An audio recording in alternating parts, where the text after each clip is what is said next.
Welcome back to the QORcast, and today we have a very, very special guest, former or current, technically current, 100 Thieves player, actually, and also former core player, Kess. Welcome to Hello, the podcast, everybody. brother. How are you? I'm doing good. How are you? Not too bad, not too bad. How's you had a pretty good, you had a, a lot of people would say you had a really good season last past VCT. So hope everything went well and all that.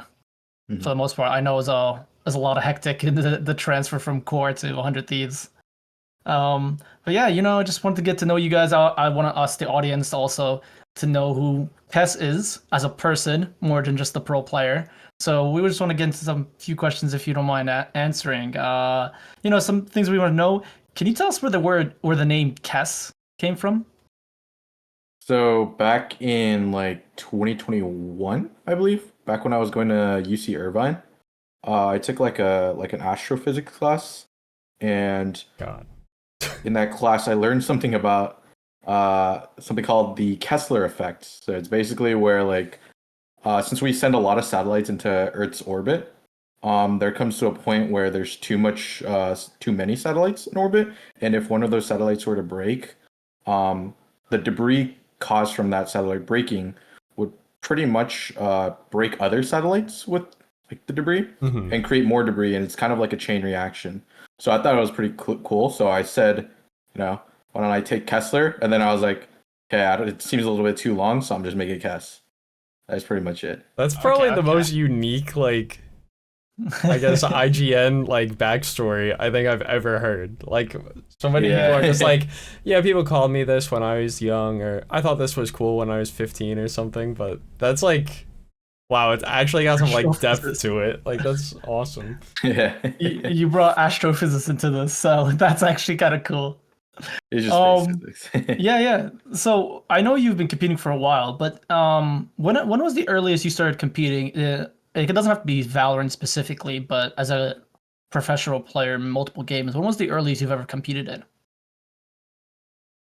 Valorant is the first game I pretty much competed in. I always played other games for fun. I started with I think it was like Destiny on the PS4. I Mm. played that game for like 5 years, and then um, I think it was like 2017.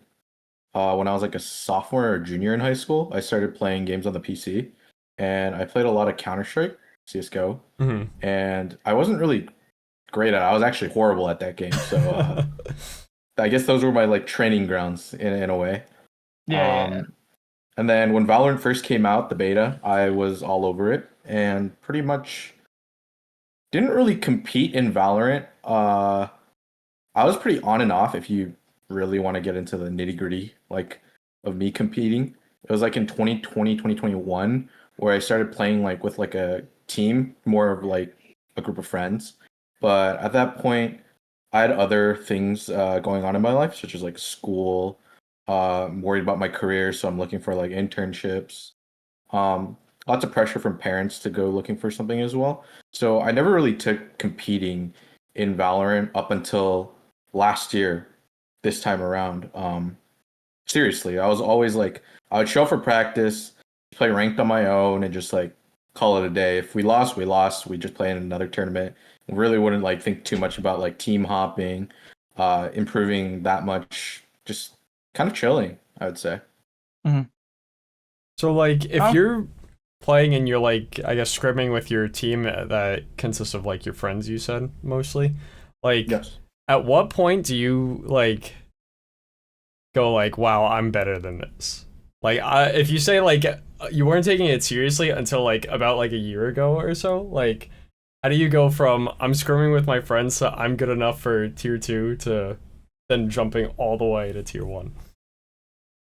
I would like to say I'm a pretty fast learner, so a lot of times progress-wise, I do kind of end up leaving them in the dust a little bit, especially with friends that, also have other things in their lives going on. Hmm. So, just that little extra attention to detail would kind of like it'd be pretty obvious that we'd be like set apart skill-wise. So, um, yeah, that's pretty much how you tell. And I with this group of friends, we were pretty like on and off as well, and like some months like one member would like go MIA doing IRL stuff, so we like replace him, and then it's kind of like a cycle of players. But yeah, pretty much. Okay. So like I thought is that like last year was the moment where you're like, okay, no, I can actually make it as a pro player and like I do have the skills of it.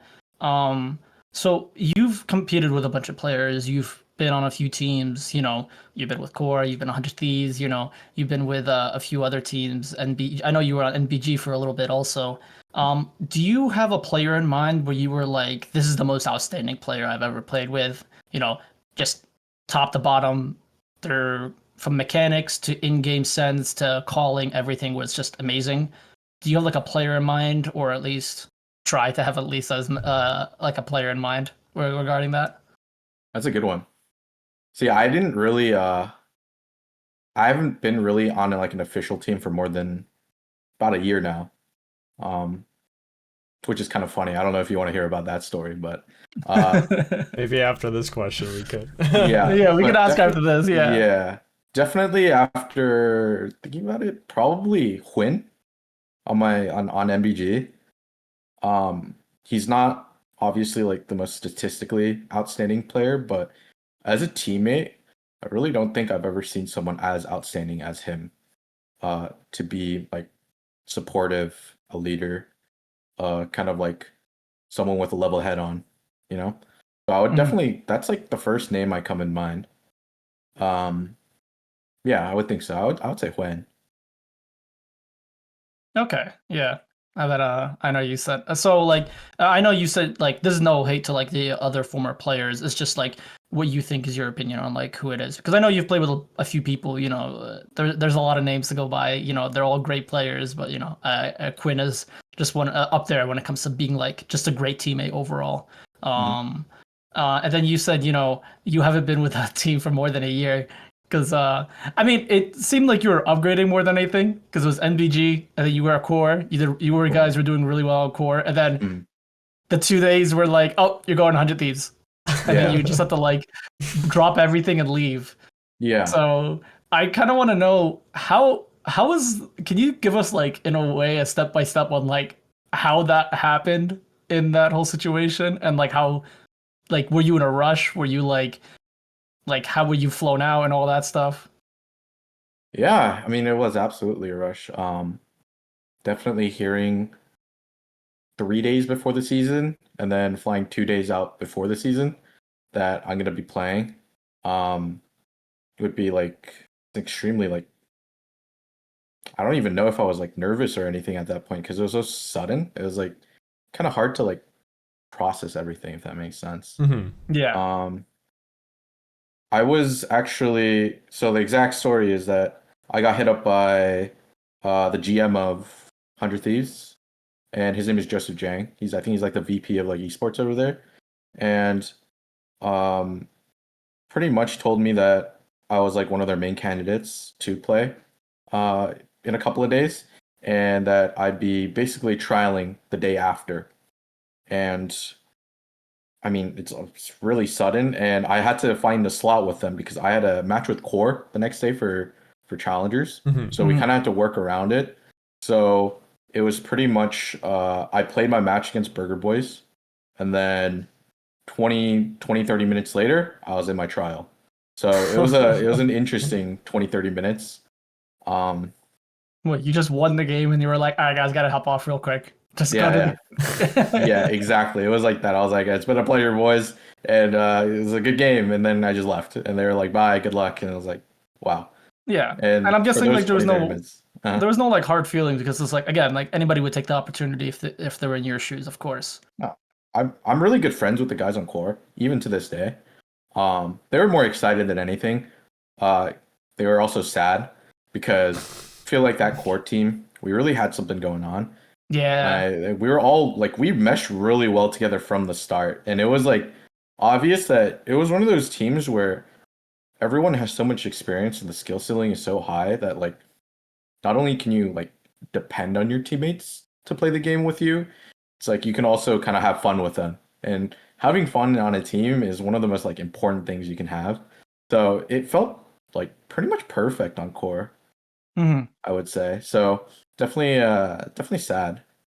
But Yeah, yeah. yeah. So like, were you so when you hit the stage, your first game on, you killed it. Like your first match when you got on, like, did you feel, was it more like nervous and then you were just like going with the flow, or was it more just like, did your team like help you calm you down? Like, what did the team give you like a prep talk when you first got into your first match? So actually like the night before, I think Sander, maybe Cryo? I don't remember. There was one more person. But they sent me like a really nice message the night before how like they have full faith in me. They put a lot of trust in me. They know that I'm gonna do well, so just like go out there and perform. Obviously the day of I show up and I shit bricks. I'm sitting there and my heart rate is at like 160 without like doing anything. I'm just sitting there. I can just feel my like heart bursting out of my chest. Um, Yeah, yeah, yeah. thing is, when I like watch that map and watch that series in general, I don't really look nervous at all, and I that couldn't be further from the truth because it's probably one of the most nerves I've ever had in anything, Yeah. Mhm. like life in general. So that was definitely a thing to kind of see. Uh, yeah, I mean, people definitely like have always asked me like how are you not nervous for your like first tier one game or like for your first LAN game? I'm like, what do you mean? Like I was legit Yeah. shooting bricks. Like yeah, there's no way you look at me and I'm just like not nervous, you know? Yeah. And for like as team wise, like those 100 Thieves guys, they're like the real deal, right? So a lot of Mhm. times when they see like a teammate struggling or something that needs to be done, everybody takes a lot of responsibility to help out. And definitely in that first map especially, they would step in and they would help me like they would slow things down for me and help me understand what's happening on the map and like what to do. And they made it like a lot easier for me to actually play the game. Mhm. So definitely a lot of help from teammates as well. Okay, yeah. I mean, it shows because I mean, you guys had a pretty overall like a really great season. I know, unfortunately, you guys didn't qualify for the Paris Championships, but like I think you guys beat a lot of expectations when coming in because a lot of people were like, "Oh, a substitute is coming in with 3 days notice. How are they going to perform?" And you guys performed really well. I think you actually slotted in really smoothly, which is the most surprising part because again, it's Boostio that got benched, and then that's the main IGL. You had IGL switch, and then you had to fill in. It was a lot of there's a lot of switches there, so it's really interesting to see how you guys really like just pushed through and you guys just beat expectations for the most part. So with that being said, now that you've played on a against tier one players and you've been playing against tier two players, like, do you think there is a massive gap when it comes to those kind of when it comes to stages? Like, is there really that big of a difference when it comes to the comms, the aim, everything when it comes to it? Aim for I mean for all these different categories, I would say yes and no. Because there are some players that are just so standout that you can't even really compare them to tier twos. And Mhm. there are some aspects of the game where tier two actually kind of overshadows tier one in a bunch of ways, which is Oh, really? surprising enough. Yes. And it's kind of hard to say whether there's like there are big gaps in places and not so big gaps in others. So it's kind of interesting to see how players are different on LAN, especially like these quote unquote better players. So Mhm. yeah, it's kind of hard to say. If you give me like a if I give you like a category, I could definitely tell you like if there's a gap or Well, I not. mean, But we can say, I mean, for example, like the shot calling. I mean, for example, like IGLing.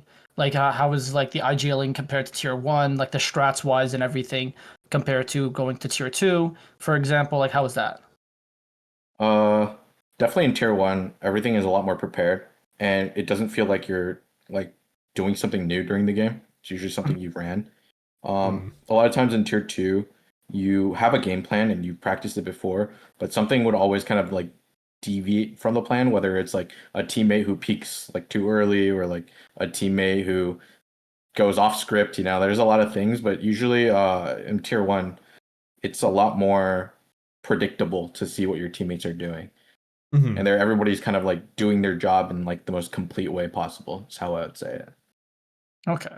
So you mentioned that there's some things in tier 2 that might overshadow things in tier 1. What would be like an example of that? So whatever a team has like an approach in tier two, a lot of times it's a very more or less gimmicky approach. So if it's like to cheese someone, like exploit their worst player, it's like pretty gimmicky and not something that's really like reproducible. I don't know the word. I don't remember the word right now, but that's like the word I'm going to use. But basically, um, these tier two teams when they really embrace like their gimmick and whatnot, it's actually it trains you to become better at adapting and kind of adjusting to these gimmicks. And these tier one teams, they don't go for gimmick approaches at all. They go for more like macro, big idea, like rotate ideas, like Mhm. approaches. So pretty much, if there is a round where any form of like gimmick is involved on land, especially, it's very very difficult to adjust to it, and it kind of like catches everybody off guard. Okay. Yeah. So would you That's say like I guess in tier 1 it's a lot more of like a structured approach where like not every round plays out the same, but like you're saying there's like a game plan. People usually are gonna play safer, like how you said in tier 2. Sometimes people will like peak too early or go off like what you said was gonna happen. Where in tier 1 it's like a lot more. Okay, this is what we practice. This is where we're going. But then yeah, if someone pulls out some crazy shit, then you're just like, we did not prepare for this at all, and Exactly. it just Exactly. kind of throws a wrench in everything. Exactly. I will say that like I said, when you do play against that a lot in tier two, you end up like learning how to adapt as quickly as you can, right? To Hmm. towards these gimmick playstyles. So in my opinion, like for these like gimmick playstyles or like gimmick situations, I will say tier two players are they tend to be better at adapting towards them compared to tier one. Um, and I mean, I could say it the other way, like in a more macro approach where certain things need to be done to condition your opponents and like set things up for your team. Tier one players like kind of blow tier two players out the water Hmm. with that kind of stuff. So Okay. So I know you said about that kind of stuff, but staying on that topic a little bit also. So Riot's reevaluating the franchising in 2027. So after next season, they're gonna be reevaluating a lot of the teams coming in, the contracts, and all that. So tier two might be getting a lot of changes. What do you think? There's some things that Riot could do to maybe elevate tier two, as you know we've seen multiple times, like yourself and a lot of players get boosted up to tier one and show that hey, there is a lot of great talent within tier two. that's a good question. I don't really have a solid answer on this. Definitely, I think a little bit more attention towards the tier two environment, just like the devs, whoever leads the competitive scene, would definitely be better for tier two. Um, in that, I think comes a little bit more money, a little bit more attention, a little bit more eyes on it, and I mean that's pretty your generic answer, but can hurt it definitely. Yeah, Yeah. yeah. I know like there's been a lot of complaints like there's some orgs that just don't do anything and their spot is saved in franchising, Like G2 every year they have to fight for they have to basically make champions to stay in franchising, but there's like some orgs like Furia, they really haven't made a playoffs yet. They're fine. Of course something like that. So people are always wondering, it's like there's some orgs that like M80. Like people always wanted M80 to be up there, and it's just like they wanted like because I mean you were playing, I know you were saying you were on and off, but you were still playing before franchising. So you understand like the difference, and the environment was a lot different, right? Yeah, definitely. Yeah. So I want to get into the game a little bit when it comes to the way and how the game is played and everything. What's your thought on the current like meta, such as like the quote unquote Odin meta and the map rotation so far? Do you think that Riot, for example, is changing it up too much, or what do you think about the meta so far?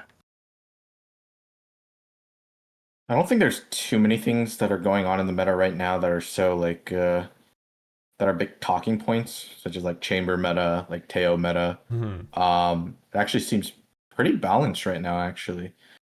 Um, Even Odin meta right now.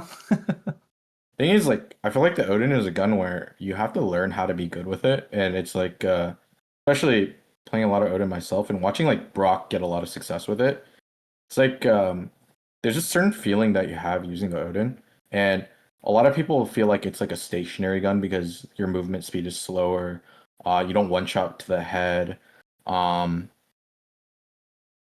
and it's like people see more of it as a spammy gun, Mhm. but people don't realize that when you get actually good with the gun, um, it feels the exact same like a phantom, and you can actually peek with it. You can jump peek with it. You know, you can Mhm. post with it if you really wanted to. But there's so many things you can actually do with the gun, but you actually like have to find a level of like mastery within the gun to actually use it. So the Odin meta, I wouldn't really say it's really that big of an Odin meta, or a lot of people in the Odin meta can actually fully use it correctly. Yeah, Mhm. I think the other complaint is like everyone agrees that all the maps, like the walls are made out of paper. So their issue is like, either make the walls like thicker or not penetrable as much, and then the Odin wouldn't be just as strong. Would you agree on that statement also? I would only half agree with that statement because there are only so many teams who actually use the Odin and use it correctly that it feels like it's more of a complaint to whenever it does happen instead of it happening every single map. Like when Teo Mhm. was meta, like either people would complain about not being able to play on a bomb site, right? But that was more or Mm. less like of an every round, like I might just get bombed out here or bombed in this position on site. So it definitely feels like a complaint that more or less like I mean, obviously, if you get shot through a wall and you can't shoot back, it's gonna feel extremely unfair. So it's probably just like more of like a like I want to say like a recency bias kind of thing. Um, but I understand why people complain because it does feel unfair to die through a wall and have no like really shooting chance against it. Mhm. Um, but yeah, pretty much yeah. Yeah. So So would you say that like I guess the Odin meta, like we've seen it, I feel like a lot more in tier 2 than we saw in tier 1. Like we saw G2 use the Odin. Yeah, it was G2, right? it was A G2 good and amount. energy, yeah. Um and I feel like they're the only team, at least in like the playoffs and like champions and stuff, that have really utilized it in like the way that everyone is kind of saying Odin meta.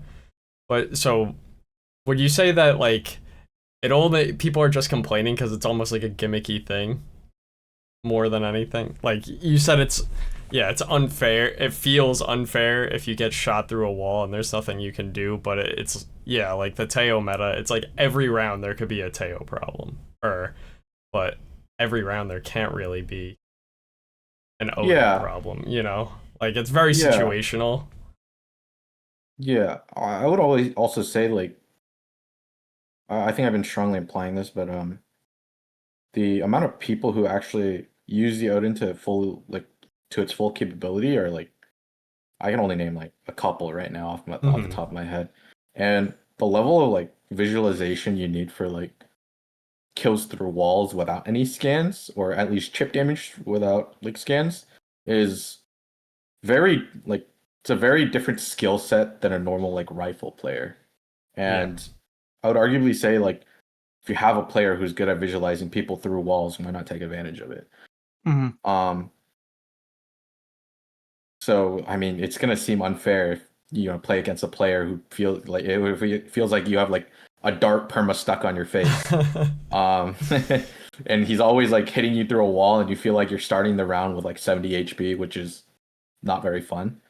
Um, so yeah, like when I see these teams, like I would say like I feel like Trent is the one. Trent and Jonah both use the Odin on G2, right? Hmm. And they're pretty good at visualizing where people are in general, so it kind of translates well to using the Odin, right? And Brock, he's always been the Odin user, and he's always kind of been like, I think he was like the first guy to actually kind of use the Odin like the way he did. Um, and if you watch any of his games, like you can tell his eyes are looking at walls, if that makes sense. Like when he has his crosshair on his screen, His Yeah. eyes are always scanning the walls for an opportunity to see if he can get any chip damage without, getting swung on. And he's always getting like you could tell like he's visualizing like people's movement through walls, which is, a skill set that's hard to have, in my Mhm. opinion. Yeah. So I mean, Almost like a definitely gonna sixth feel a little sense more than gimmicky. anything. Yeah. But if you do it enough, it does become natural. And I do understand, like, if you ever see someone like shooting through a wall, it kind of looks like they're wall hacking because in their eyes or in their head, they're visualizing like every single person sitting in a corner or like crouched in a corner. And, it just looks like you're cheating. Yeah. Yeah. So Yeah. I wanna bring up that topic because now we're talking about champs. You've seen the recent matches, and I think Fnatic just upset Paper X, and then NRG really just they had a really intense best of three with MIBR. With those two matches already settled, also, what's your predictions on who's winning champs, and who do you really think is gonna like win it all? In my opinion, it's gonna be like a Paper X Fnatic final. Paper X is gonna make it through lowers, Mm-hmm. and at that point, that's where it kind of gets close. I think Paper X can do it. I really do think they can do it. If Fnatic get Alpha back, it does feel a little bit he could cause some trouble with Paper X. But I do feel like Paper X has like I would say like a 55-45 advantage. So I would say Paper X, but at the end of the day, it's kind of like a coin toss. Mhm. Yeah. So I know with our predictions, we had G2 and Fnatic in the lower finals, and now G2, they kind of bombed out. Were you like also surprised to see that G2 actually gonna got stomped out also? Uh, yeah, I mean, pretty surprised. G2 is probably the strongest team in our region, and I personally played against them, so definitely know how they play and how they like to do things. Um, I would say they're all like, I mean, they're all incredible, right? Like G2 in general, like they're all amazing. They did show some like uncharacteristic rounds towards the end. And I read online or read on Twitter that it was like them having tech pauses that killed their momentum and they couldn't get anything going after, which could explain a big part. But when you watch those matches, they're very uncharacteristic of them. So uh kind of surprised, kind of not, if that makes sense while you were watching the game. If I Mm-hmm. were to like if you were to tell me this before the event started, I'd probably be very surprised. Okay, all right. I don't know. This champion so far has been pretty crazy because we didn't even expect DRX to make it playoffs. We were joking about them being like, yeah, they're in Paris, they're in the playoffs. So we were always joking about kind of stuff. So we were always wondering, like, now from your perspective as a pro player, like, if you had any ideas or do you know any teams that do you think there's an underdog team that you think that could actually make it through the whole thing? Or do you Underdog think it's like, team. do you think like it's only Fnatic and Paper X? I think it's gonna be only like Fnatic and Paper X. But I do think a team could make it through lower finals, I guess. I'm trying to think of who. Um, I want Team Heretics to make it through lower finals because I feel like they always make it an interesting game. But they're very, let's say, on and off team, and they seem like they tend to do that in the middle of events, which is kind of disheartening. Like first game of the event against I think it was G2, they just turned it Mhm. on, and then in playoffs so far it's been kind of off. So in my opinion, it'd be fun, but I don't think it's possible. Mm. Okay, all right. With that being said, we'll wrap it up with everything, and then one final question for you. Now you've played for 100 Thieves, and hopefully we want you to stay in tier one, and hopefully we hope you find a new team. What's the goals for the coming season? Do you have any big goals coming up? Do you have anything you want to promote or anything that's coming up and you want to share with us? Or if you can, share with us. There's not too much. Definitely goal is to get back on stage, and if anything, play my role. Um, Playing off role was like something that was extremely challenging, except with especially with like the short time. that I had to adjust to it. Mm-hmm. So I think if I actually got to play my role, things would be very, very different. Be extremely confident in being able to do the things I do with my role. Mm-hmm. So we'll see. Pretty much it though. All right, appreciate it, Kess. Thank you so much, and thank you guys Thank you for for having me. listening. Thank you for all audiences for listening and watching on YouTube. Appreciate it. Check out Kess on Twitter, and also make sure to support him everywhere we go. And yeah, thank you guys for watching.